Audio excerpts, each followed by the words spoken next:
مصطفیٰ صلی اللہ تعالی علیہ وسلم کی ذات والا صفات کے لیے حمد و صلات کے بعد مسلمان کا یہ عقیدہ ہے کہ ہمارا خالق اللہ ہے، ہمارا مالک اللہ، ہمارا رازق اللہ۔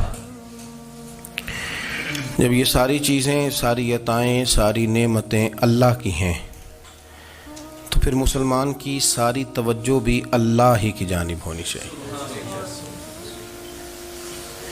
اسے کوشش کرنی چاہیے کہ وہ ہر معاملے میں، ہر مسئلے میں، ہر پریشانی میں اپنی توجہ اپنے رب کریم کی جانب مبذول رکھے۔ انسان جب اپنے علم پر بھروسہ کرنے لگتا ہے یا اپنی عقل پر بھروسہ کرنے لگتا ہے یا اپنے تعلقات پر بھروسہ کرنے لگتا ہے یا اپنی دولت پر، مال پر، صحت پر، تو ایک بہت بڑے دھوکے کا شکار ہو جاتا ہے۔ اور انسان جب انسانوں پر بھروسہ کرنے لگتا ہے تو پھر اللہ تعالیٰ اسے بعض اوقات انسانوں کے سپرد کر دیتا ہے، انسانوں کے سپرد۔ اور بہت سارے ایسے لوگ بھی ہوتے ہیں جو رب کریم کو بھولتے ہیں اور وہ اپنی ساری توجہ انسانوں کی طرف، دنیا کی طرف، دنیا داروں کی طرف کر لیتے ہیں، تو اللہ تعالیٰ فرماتا ہے پھر میں انہیں یہ سزا دیتا ہوں کہ وہ مجھے بھولنے نکلے تھے تو میں نے انہیں ان کا اپنا آپ بھی بھلا دیا، اپنا آپ بھی۔ سورہ حشر کو دیکھیے گا، فرمایا وَلَا تَكُونُوا كَالَّذِينَ نَسُوا اللَّهَ فَأَنسَاهُمْ أَنفُسَهُمْ۔ ان لوگوں کی طرح نہ ہو جانا جنہوں نے اللہ کو بھلا دیا تو اللہ نے پھر انہیں ان کا اپنا آپ بھی بھلا دیا، انہیں اپنی بھی ہوش نہیں رہی۔ وہ ایسے مسائل میں گھر گئے، وہ ایسی آزمائشوں میں الجھ گئے، وہ ایسی دنیا داری کے اندر الجھے کہ انہیں اپنا بھی پتہ نہ چلا۔ اب تو ڈھونڈتا پھرتا ہوں اے اقبال اپنے ہی آپ کو، اب تو ڈھونڈتا پھرتا ہوں اے اقبال اپنے آپ کو، آپ ہی گویا مسافر، آپ ہی منزل ہوں میں۔ جب انسان خدا فراموش ہوتا ہے تو خود فراموش ہو جاتا ہے۔ ہمارا بڑے زمانے سے تکیہ ہے، کبھی امریکہ پر، کبھی یورپ پر، کبھی برطانیہ پر، کبھی مالداروں پر، کبھی اسلحے والوں پر۔ اس کا نقصان یہ ہوا کہ اپنا کوئی وجود نہیں رہا، اپنا کوئی نظریہ نہیں رہا، اپنی کو سوچ نہیں رہی۔ ایسے محسوس ہوتا ہے کہ کوئی منشور نہیں، کوئی دستور نہیں، لگام منہ میں ہے اور اس کا سرا کسی کے ہاتھ میں ہے، وہ جدھر چاہتا ہے ہمیں گھما لیتا ہے۔ اللہ فرماتے ہیں یوں نہ ہو جانا کہ تم رب کو بھلا دو اور پھر تمہیں اپنا آپ بھی بھول جائے۔ اولئک ھم الفاسقون، فرمایا یہ وہ لوگ ہیں جو نافرمان ہیں اللہ کے، یہ نافرمان ہیں۔ جب یہ نظریہ بن گیا، جب یہ ذہن بن گیا کہ پیدا اللہ نے کیا ہے، دینا اللہ نے ہے، عطا کرنے والا اللہ ہے، نوازنے والا اللہ ہے، تو پھر ساری توجہ دنیا داروں کی طرف رکھنا، میں اللہ والوں کی طرف توجہ رکھنے کا قائل ہوں، میں وہ سمجھتا ہوں، ہم اس چیز کے قائل ہیں، لیکن وہ بھی کوئی آستانہ ہے کہ جہاں حق مرشد کا نعرہ تو بڑا لگے پر رب کا نام ہی نہ سننے کو ملے۔ یہ بھی کوئی بات ہوئی کہ جہاں یہ تو نعرہ زور سے لگے کہ جیوے جیوے مرشد جیوے، لیکن استغفار کا درس ہی نہ ملے۔ جہاں ہر وقت یہ بتایا جائے کہ یہاں آ گئے تو بچ گئے، کیسے بچیں گے؟ میرے رسول پاک علیہ السلام کا دروازہ سب سے بڑا دروازہ ہے، حضور کا دروازہ سب سے بڑا دروازہ ہے، لیکن میرے دوستو یاد رکھنا، نبی پاک علیہ السلام نے بھی لوگوں کو جب رستہ دکھایا ہے تو رب کریم کا رستہ دکھایا ہے، اللہ کا رستہ دکھایا، اللہ کریم کا رستہ دکھایا، لوگوں کو رب کی طرف توجہ کرائی۔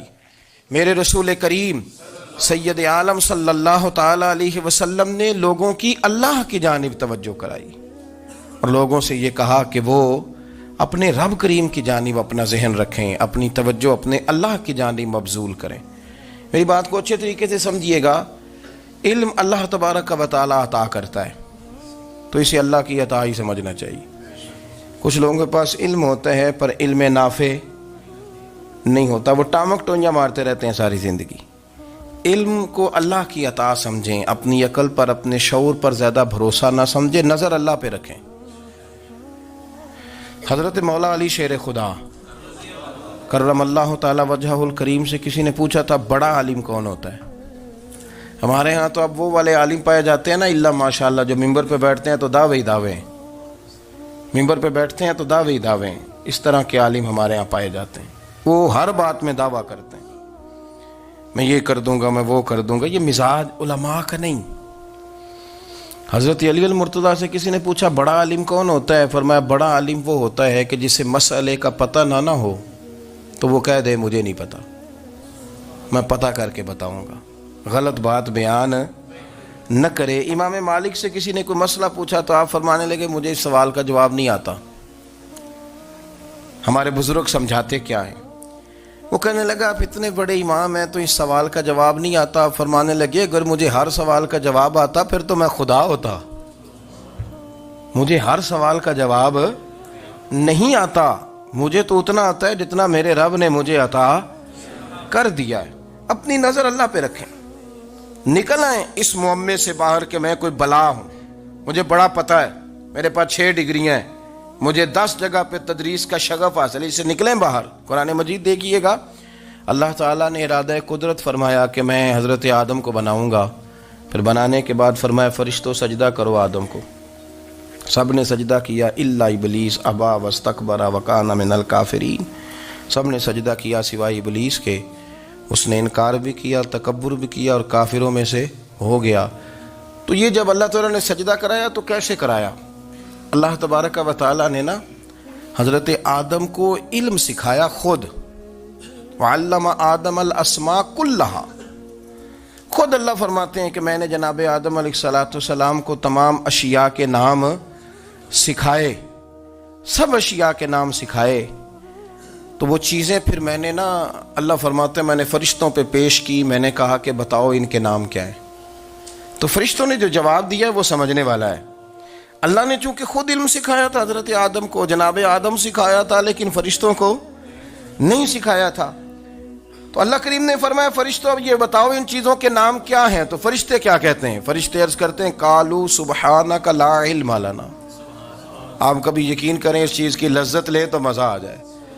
کہا قالوا سبحانک، کہنے لگے تو پاک ہے، قالوا سبحانک، کہنے لگے تو بھئی آدم علیہ السلام کو نام سکھا لیے، پھر فرشتوں کے سامنے وہ چیزیں پیش کر کے کہا ان چیزوں کے نام بتاؤ، تو فرشتے کیا کہتے ہیں؟ کہتے ہیں قالوا سبحانک، تو پاک ہے، لا علم لنا، ہمارے پاس کوئی علم نہیں، الا ما علمتنا، ہمیں تو اتنا پتہ ہے جتنا تو نے ہمیں سکھا دیا ہے، ہمیں تو اتنا پتہ ہے جتنا تو نے ہمیں، لا علم لنا، ہمارے پاس کوئی علم نہیں ہے، اتنا ہی پتہ ہے جتنا تو نے ہمیں سکھا دیا ہے، اس سے زیادہ ہمارے پاس علم۔ اور یہ کیوں تو نے ہمیں جتنا سکھایا اتنا پتہ ہے؟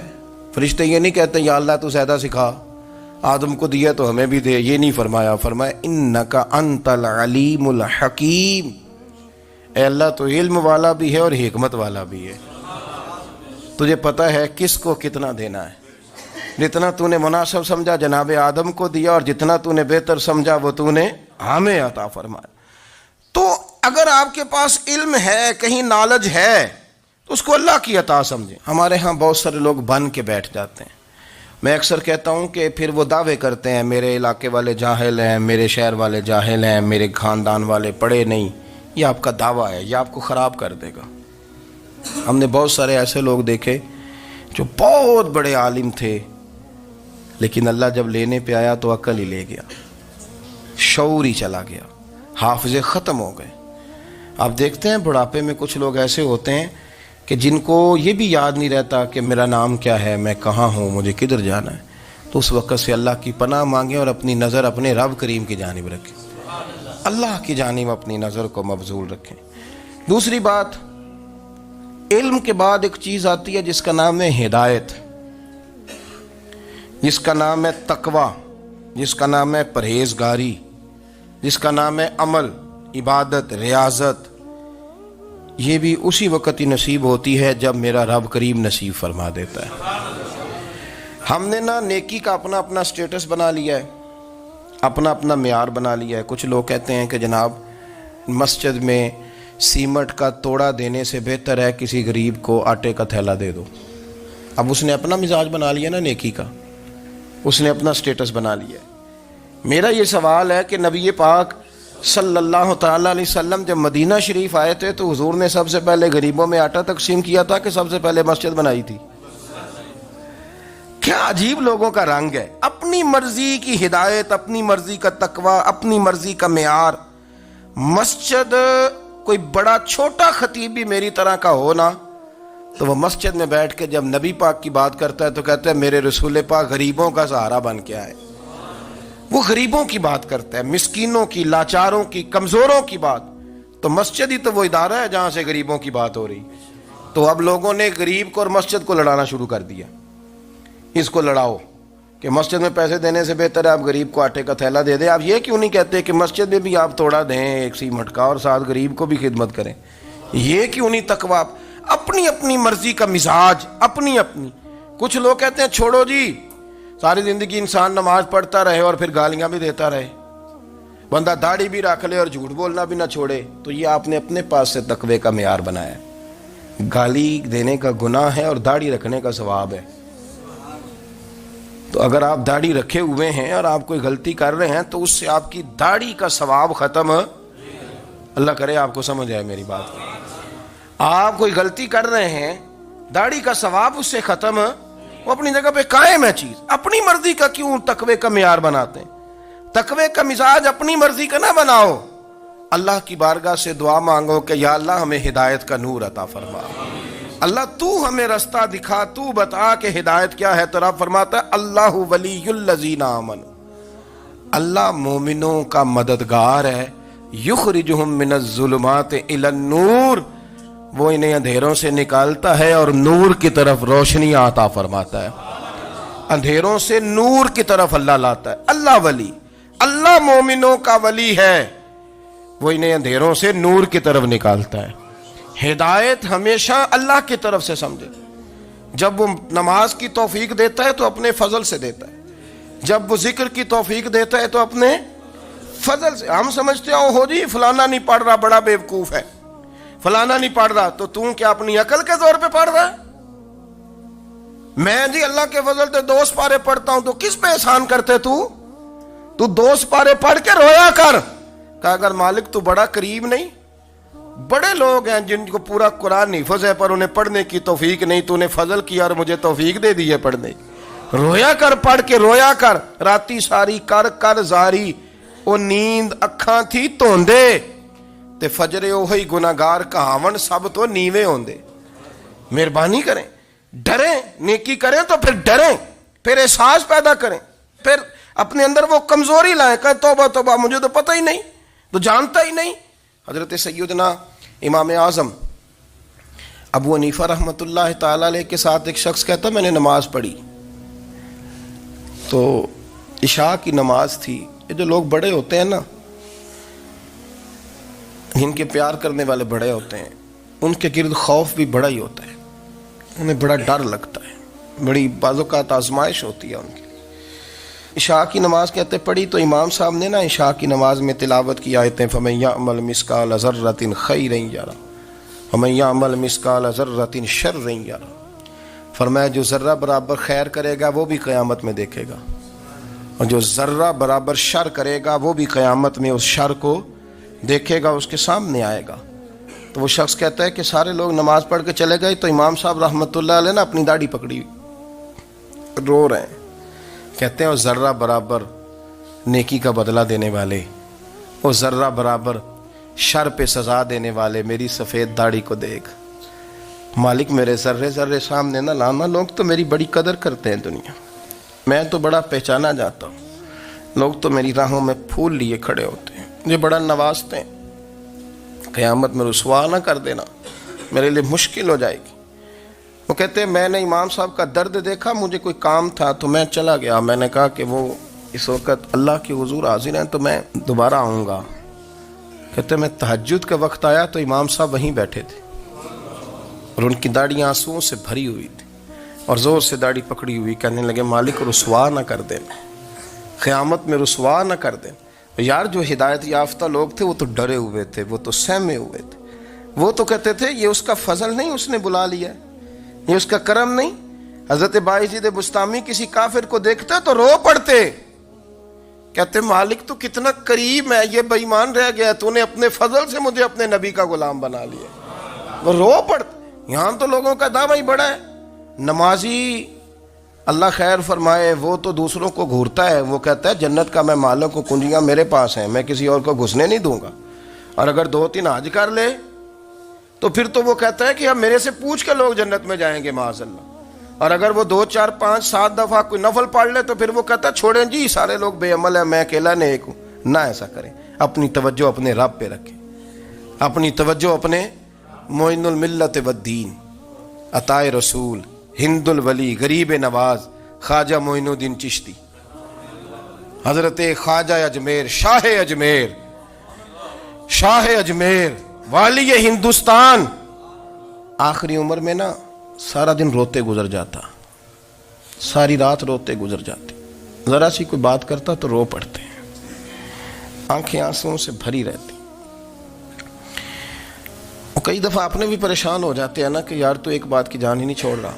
تو خواجہ قطب الدین صاحب بختیار کاکی سے لوگوں نے کہا کہ آپ مرشد سے بات کریں، اتنا بھی تو نہیں نہ رونا چاہیے، ہر وقت اس کے آنسو کی کریے، عاشق دا کام ہی رونا تونا تے بنا رویوں نہیں منظوری۔ یہ عاشق سدا ہی روندا رہندا ہے، پاویں وصل ہوئے تے پاویں دوری، ہر وقت رونے کا کیا مطلب ہے؟ تو خواجہ قطب صاحب کہتے ہیں میں قریب گیا تو میں نے پیر دبائے، میں نے کہا سونیا لوگ تو کچھ بھی نہیں کرتے، تو نے تو کمال کر دیا، 90 لاکھ آدمی مسلمان کر دیا، دنیا کچھ نہیں کرتی، تو نے 50 سال ساری رات مسلح پہ بیٹھ کے رب راضی کیا۔ تو شہزادہ تھا، حضور کی اولاد تھا، لیکن معین الدین تیرا ایک پلاٹ بھی نہیں، تو نے طالب علم پالے، انہیں غریبوں کو دیا، تو نے نوازا، کوئی شے نہیں تیرے پاس، ہر چیز تو نے، ساری رات روتے ہو، سارا دن روتے ہو۔ تو خواجہ قطب الدین صاحب کہتے ہیں میں نے جب عرض کیا تو خواجہ صاحب مجھے گلے لگا لیا، چیخ مار کے روئے، کہنے لگے قطب الدین پتر داڑھی سفید ہو گئی، جانے کا وقت آ گیا، جو تو نے نیکیاں گنوائی ہیں وہ ہیں صحیح میرے پاس، پر یار کی بارگاہ میں پیش کرنے کے قابل ایک بھی نہیں، ایک بھی نہیں۔ تو بارگاہ تو دیکھ کتنی بڑی ہے، رسول کریم کی بارگاہ میں پیش کرنے کے قابل ان میں سے ایک بھی نہیں، تو آستانہ دیکھ کتنا بڑا ہے، کیا پیش کروں گا، کیا عرض کروں گا حضور کی بارگاہ میں، کس طرح؟ وہ یار جو بڑے تھے وہ تو ڈرے ہوئے تھے، سہمے ہوئے تھے، وہ تو بڑی آزمائش میں تھے، لیکن میرا اور آپ کا رٹا 2 نمازیں پڑھ کے 6 نمازوں کا دعویٰ کرنا اور لمبی چوڑی کہانیاں بنانا اور اپنے منہ سے اپنی تعریفیں کرنا، اس سے تھوڑا باہر آئیں۔ رزق بھی میرا اللہ ہی دیتا ہے، علم بھی اللہ دیتا ہے، رزق بھی۔ بڑے بڑے فقیروں کو مالدار ہوتے دیکھا، بڑے بڑے مالداروں کو فقیر ہوتے دیکھا، بڑے بڑے، میرے ایک بڑا سخی قسم کا سجن ہے، بڑا پیارا ہے، میں اسے سخی مانتا ہوں، میں نے اپنی پریشانیوں کے دنوں میں بھی اس شخص کو سخی دیکھا۔ ایک دن رات کو مجھے ٹیلی فون کر کے کہنے لگا کدھر ہو؟ میں نے کہا میں گھر ہوں۔ نہیں اکثر سفر میں ہوتے ہو نا؟ اور میں نے کہا طبیعت کیسی ہے؟ ٹھیک ہے، بس حال چال پوچھنا تھا۔ میں نے سمجھائی، میں نے کہا یار یہ کوئی مسئلہ ہے، ورنہ رات کے 2 بجے کوئی حال پوچھنے کو فون تو نہیں نہ کرتا، کوئی مطلب ایسا تو مسئلہ نہیں نا۔ تو میں نے بیک کال کی، میں نے کہا یار میری بات سن، مسئلہ کیا؟ کہ نہیں کچھ نہیں دل کر رہا تھا۔ میں نے کہا میری گل سن، رہے ہیں اسی 4-5 سال کٹھے، میں تین جاننا، اصل بات کر۔ کہنے لگا مکان بھی بڑا ہے، سارا کچھ ٹھیک ہے، پر وہ بڑا ہی بے نیاز ہے، کچھ حالات اس قسم کے آ گئے ہیں کہ لوگوں کو بتاؤں بھی تو لوگ ماننے کو تیار نہیں، زیادہ نہیں، مجھے نا تھوڑے سے پیسوں کی ضرورت ہے، کوئی 15-20 ہزار اگر مل جائیں میری ضرورت۔ آپ یقین کریں میں روتا رہا ساری رات۔ میں نے کہا مہربانہ تیرا کس طرح کریں گے، اس سے لے کے زمانہ استعمال کرتا تھا، پر بے پرواہی ویخ نہ سجڑ دی، جتھے کسے دی پیش نہ جاوے، انہیں تاجاں والے در در رولے تے منگتیاں تخت بٹھاوے۔ سجنا کسے نو کارا مل دئی، کوئی کعبے خالی آوے۔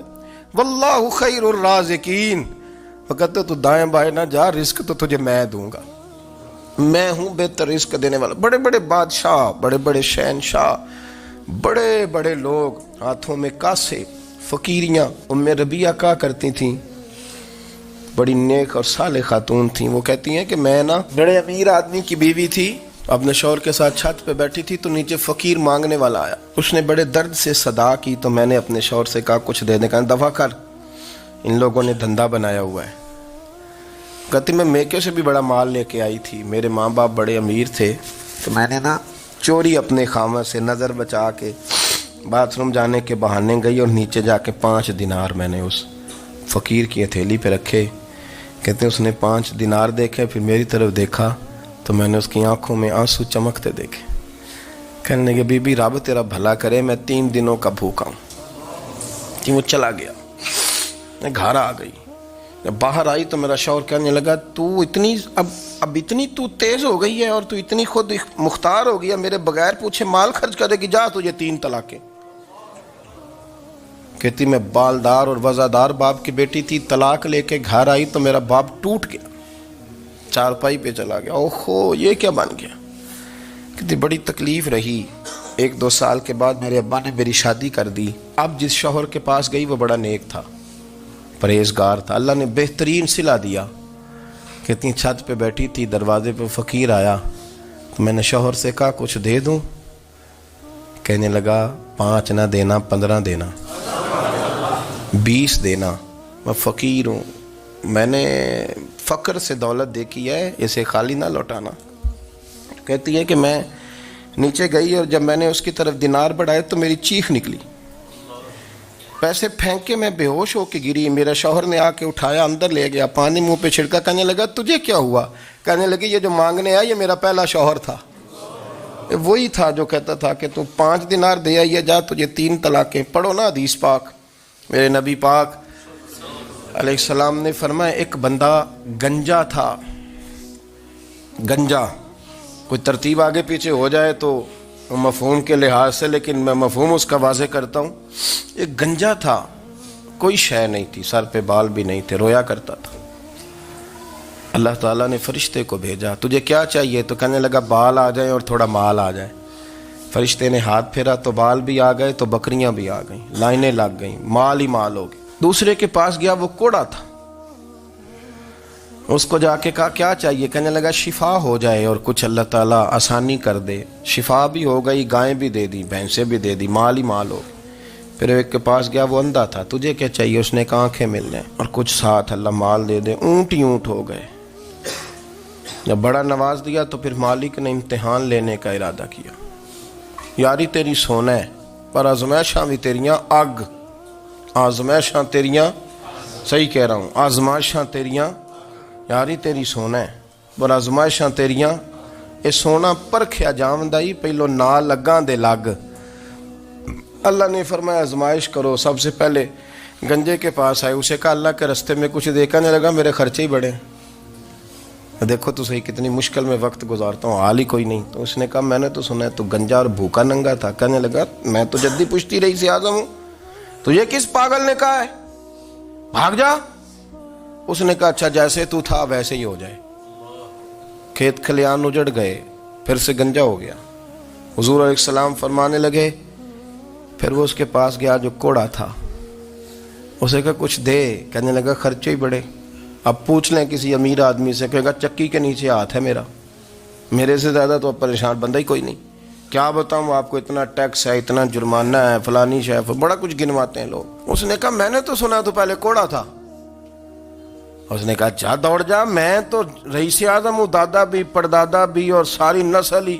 اس نے کہا اچھا جیسے تو تھا ویسے ہی ہو جائے۔ پھر وہ گیا اندھے کے پاس اور جا کے کہا اللہ کے نام پہ کچھ دے۔ تو کہنے لگا رب کے نام پہ؟ یہ کھڑے ہیں اونٹ، جتنے تیرے دل کرے لے جا۔ اس نے کہا کیا معنی اس بات کا؟ کہنے لگا یار تجھے کیا بتاؤں، میں تو اندھا تھا، میں نے تو کبھی دنیا دیکھی نہیں تھی، پھر اس کریم نے فضل کیا تو مجھے بڑا کچھ دکھایا، میں کیا بتاؤں، میرا دل کر رہا ہے کہہ دوں کہ پھر اس نے کعبہ دکھایا، پھر اس نے روضہ رسول دکھایا، پھر اس نے ریاض الجنہ کے سجدے دکھائے. پھر اس نے اپنے محبوب کے دروازے کی رونقیں دکھائیں. اس نے بڑا کچھ دیا, اس نے بڑا نوازا. میرے پاس تو شاید میں بدکار پرانا خادم, کسے در ملی نہ ٹوئی, ایتے واصف یار نے نظر جو کی تھی, پھر واصف ہی ہوئی. یہ تو اس کا کرم ہوا. تو یہ وہ کہنے لگا تو اللہ کے نام پہ جان مانگ, میں وہ بھی دینے کو تیار. میرے پاس تو شے کوئی نہیں تھی, مجھے تو اپنا پتہ ہے, میں تو کوئی شے نہیں تھا, کچھ نہیں تھا میرے پاس. یہ تو ان کا کرم ہے کہ رخ ان کا ادھر ہے. اور مختصر سی میری کہانی ہے, یہ جو بھی ہے ان کی مہربانی ہے.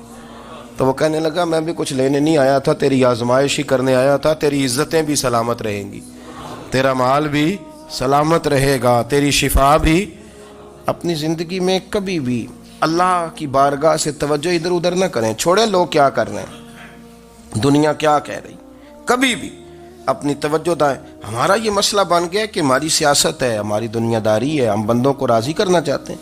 ہم دیکھتے ہیں کون کس طرح, اور آپ یقین کریں آپ تھک جائیں گے, بندے راضی نہیں ہوں گے, وہ نہیں راضی ہوتے. آپ ان کو منا کے لائیں گے تو ادھر والے نکل جائیں گے, ادھر کو منائیں گے تو ادھر والے نکل جائیں گے. اس چکر سے باہر آئیں, اس رب کو راضی کریں جو فرماتا ہے ان الذین آمنوا وعملوا الصالحات سیجعل لهم الرحمن ودا. فرمایا تو ایمان لانے کے بعد نیک عمل کر, میں لوگوں کے دلوں میں تیری محبت پیدا کر دوں. رحمان لوگوں کے دلوں میں محبت ڈال دے گا, اللہ لوگوں کے دلوں میں. اپنی نظر ہمیشہ اپنے رب پہ رکھیں. اتنی لمبی چوڑی دنیا داروں سے امیدیں نہ وابستہ کریں. میں نے دیکھا ہے لوگ کاسا لیسی کرتے ہیں, کبھی اس کے دروازے پہ کبھی اس کے دروازے پہ. ان چکروں سے باہر آئیں اور اپنے رب کی بارگاہ کی طرف توجہ کریں. استغفار شوق سے پڑھا کریں. اور اکیلے میں نا, اکیلے میں حضرت رئیس المتکلمین مولانا نقی علی خان صاحب رحمۃ اللہ نے لکھا ہے کہ فرعون 500 سال حکومت کر گیا. یہاں تو 5 سال کی حکومت کی پیر لڑکھڑاتے ہیں, 500 سال. فرماتے اصل وجہ یہ تھی کہ دنیا جب سو جاتی تھی نا تو اوپر چادر لے کے تو مصلے پہ بیٹھ جاتا تھا اور ہاتھ باندھ کے کہتا تھا رب تو ہی ہے, میرا پردہ نہ کھولنا.